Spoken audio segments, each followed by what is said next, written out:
नमस्कार मित्रांनो, आज महाशिवरात्र जरा बोर झालो होतो. मित्र म्हणले चला आपण जाऊ दर्शनाला महादेवाच्या. आम्ही निघालो संकटेश्वराच्या दर्शनाला. तिथे एक मित्र भेटला. मित्र म्हणला घरी चला चहा घ्यायला. मग गेलो मित्राच्या घरी चहा घ्यायला. मित्राच्या घरी गेलो, मळ्यात राहत होतो. निसर्गरम्य वातावरण होतं. मग आम्ही ही भाऊनी गाडी लावली. सगळे स्वागतासाठी उभंच होते. त्याचं पोरग बी उभं होतं आम्ही स्वागतासाठी. आणि त्याची लाल गाडी कायम चार्जिंगलाच राहते भाऊ. त्यानंतर त्याने स्वागत केले.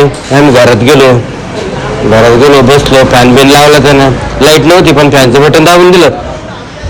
मग पाणी बिणी घेऊन आला. पाणी काय कोणी घेतलं नाही. सगळ्याला थंड प्यायचं होतं पण ते पाणी काय घेतलं नाही. कोण नाराज होते. मग बिगर दुधात चहा घेऊन आला. मग चला भाऊ घेऊ थोडंसं चहा. मग चहा घेतला थोडं फ्रेश झालो. गप्पा झाल्या. पुन्हा निघालो मग संकटेश्वरला. मस्त रस्ता होता. निसर्गरम्य वातावरण, ऊस बीज, लोकांची घरं, ट्रॅक्टर, मोठे बागतदार लोक.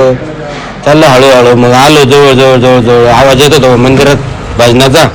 लय गर्दी, तुफान गर्दी. मग इथं आमची चेतक लावून दिली आणि त्या गाडीवाल्याने सांगितलं चेतकला लक्ष ठेव. मग निघालो मंदिराकडे पायी. बरंच अंतर होतं भाऊ. गेलो मग लाईन लावलो. खूप गर्दी होती, तुफान गर्दी होती. काही लोक मध्ये शिरायचे हो. मग मी घंटा वाजवायला भाऊ. सगळ्यांनाच वाजवलं. मग मी वाजवलं. मग आलो दर्शन करून. दर्शन घेतलं, फ्रेश वाटलं. आता हे सगळ्यांना म्हणे भाऊ आपल्याला आरती पाहायची, आरती पाहायला जायचं. मग गेलो तिथं काय फोटो काढले. मग तेव्हा कोणता मोबाईल होता ना भाऊ, त्याची हवा.